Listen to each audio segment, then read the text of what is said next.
Hello दोस्तों, कैसे हैं आप सब। उम्मीद करता हूँ आप सब अच्छे होंगे, खैरियत से होंगे। जो लोग सऊदी में काम कर रहे हैं कफ़ालत को लेके, उनके लिए एक गुड न्यूज़ आया है, अनाउंस हुआ है। जो सऊदी में आए हुए 2 महीने, 4 महीने, 5 महीने हो गए हैं, उनका सवाल बहुत से लोगों भाइयों का रहता है कि मैं किस तरह कफ़ाला ले सकता हूँ।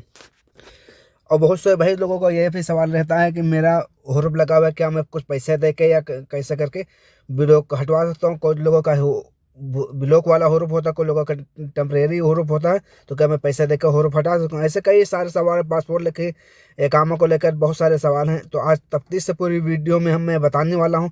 तो मेरी वीडियो पे अगर नए हैं तो चैनल को सब्सक्राइब और लाइक करके अपने भाई का सपोर्ट करें। तो चलिए वीडियो को शुरू करते हैं। और एक सवाल है, कुवैत से भी एक नया अपडेट आया है, तो उसको भी बारे में मैं बताने वाला हूँ। तो वीडियो के लास्ट तक बने रहें ताकि आपको पूरी जानकारी मिल सके। तो पहला सवाल ये है, पहली न्यूज़ ये है कि अगर आप सऊदी अरब में काम कर रहे हैं, सऊदी अरब में आए हैं, तो कोई भी कफील अगर आपके पास आपका पासपोर्ट रखता है अपने पास, तो कोई भी सबूत ले लें कि हाँ मेरा पासपोर्ट उनके पास है, तभी आप उनको पासपोर्ट दें। अब बिल्कुल भी पासपोर्ट ना दें, क्योंकि गवर्नमेंट का रूल है, कोई कफील या वो कंपनी कोई आपका पासपोर्ट नहीं रख सकता है। क्योंकि पासपोर्ट रखना बहुत बड़ा वायलेशन माना जाता है, क्योंकि इस पे जुर्माना भी है 5 से 10 हज़ार रियाल तक। तो किसी भी वर्कर का या ड्राइवर का, किसी का भी पासपोर्ट रखना ये गैर कानूनी है सऊदी अरब में, इंडिया में भी। तो किसी का पासपोर्ट कोई नहीं रख सकता। अगर आप कंप्लेन कर दिए कि मेरा पासपोर्ट कफील के पास है या कंपनी के पास है या स्पॉन्सर के पास है, तो आप कंप्लेन कर सकते हो। तो 5 हज़ार से 10 हज़ार रियाल तक उसके ऊपर मुखालफा लग सकता है। दूसरी अपडेट ये है, अगर आपको आए हुए 90 दिन हो गए हैं, तो अगर आपका इकामा नहीं बना 90 दिन में, तो आप अपनी मर्जी से कहीं भी तनाजुल ले सकते हैं। और अगर आपके पास पासपोर्ट नहीं भी है, कफील के पास है, तो भी आपका कफाला हो जाएगा, क्योंकि आपको 90 दिन आए हुए हो गए हैं और इकामा भी नहीं बना है, तो आप कफाला ले सकते हैं बिना पासपोर्ट के भी। और ये है कि अगर आपके 90 दिन भी पूरे नहीं हुए, 2 महीने हुए, आपका इकामा बन गया है, तो आप कफाला नहीं ले सकते हैं। आपकी परमिशन, उनके कफील की या कंपनी का परमिशन चाहिए, तब आपका कफाला हो सकता है। और हाँ, इस पर आप कफाला ले सकते हैं अगर 2 साल 1 साल हुआ है।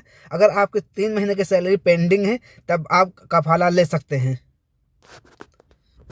और सऊदी अरब में कैश देना सैलरी अब अलाउ नहीं है, अब अकाउंट में दिया जाता है। अगर कैश भी देता है तो आपको आपसे साइन करवा लेता है। बहुत से भाइयों लोगों से साइन भी नहीं कराता, तो आप लोग अपने हिसाब से मैनेज कर सकते हैं। और किसी को अकाउंट में देता है सैलरी, तो उसमें डाटा रहता है, किसी साइन करा लेता है तो हाँ कि हमने इसको सैलरी दिया है या अकाउंट में ट्रांसफर किया, वो भी सबूत रहता है। और बहुत से भाइयों लोगों को साइन भी नहीं कराता है, तो आप लोग अपने हिसाब से मैनेज कर सकते हैं।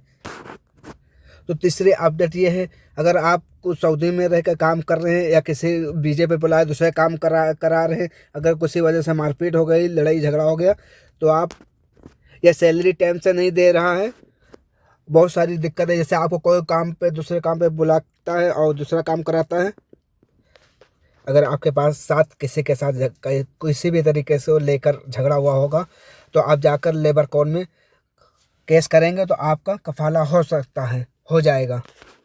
लेकिन उसमें छानबीन होगी। अगर आप गलत साबित होते हैं, तो आपको रिपोर्ट करके इंडिया या बांग्लादेश, कोई भी देश के होंगे, तो आपको भेज दिया जाएगा। आप 5 साल तक नहीं आएंगे। अगर वो गलत हुआ तो उसके ऊपर बैंड हो जाएगा, 5 साल तक वो वीज़ा नहीं निकाल सकता है अपने नाम पर, चाहे कफील हो या कंपनी हो। तो उसके ऊपर 5 साल का बिल्कुल भी बैंड हो जाएगा, वीज़ा नहीं निकाल सकते हैं।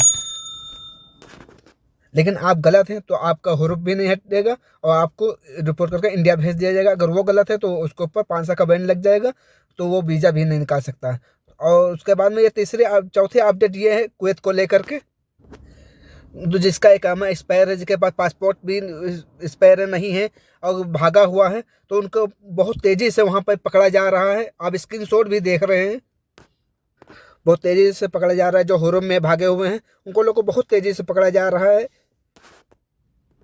तो एम्बेसी जाके वो जा सकते हैं। एम्बेसी की तरफ से अपडेट आया है कि अगर जो गैर तरीके से रह रहे हैं, तो एम्बेसी आकर वो अपने देश वापस जा सकते हैं। तो एम्बेसी कह चुके हैं कि अगर आप लोग अपने देश जाना चाहते हो तो आप लोग जा सकते हैं। तो बहुत से लोगों को ये भी सवाल होता है कि मैं अपना हुरूफ रिमूव करा सकता हूँ या हटा सकता हूँ यहाँ पे। तो आप 15 दिन के अंदर रिमूव करा सकते हैं, हटवा सकते हैं। 15 दिन का ऊपर हो गया है तो आप बिल्कुल भी नहीं हटा सकते हैं। आप हाँ एम्बेसी जाके एग्जिट ले सकते हैं। और उसका अगर आप उसमें एम्बेसी नहीं जा सकते हैं, घर बैठे भी एक फॉर्म ऑनलाइन फिलअप करके आप एम्बेसी के जरिए जा सकते हैं। इसके ऊपर भी मैंने एक वीडियो बना रखी है, जाके देख लेना, या तो मैं उस वीडियो की लिंक दे दूंगा किस तरीके से आप हटवा सकते हैं यहाँ पर और कितने दिनों में हटवा सकते हैं। उसके बाद ऊपर ओवर हो गया तो आप नहीं हटवा सकते हैं। तो वीडियो कैसे, वीडियो अच्छी लगे तो लाइक और सब्सक्राइब कर अपना भाई का सपोर्ट करें। तब तक के लिए अल्लाह हाफ़िज़, दुआओं में याद रखना।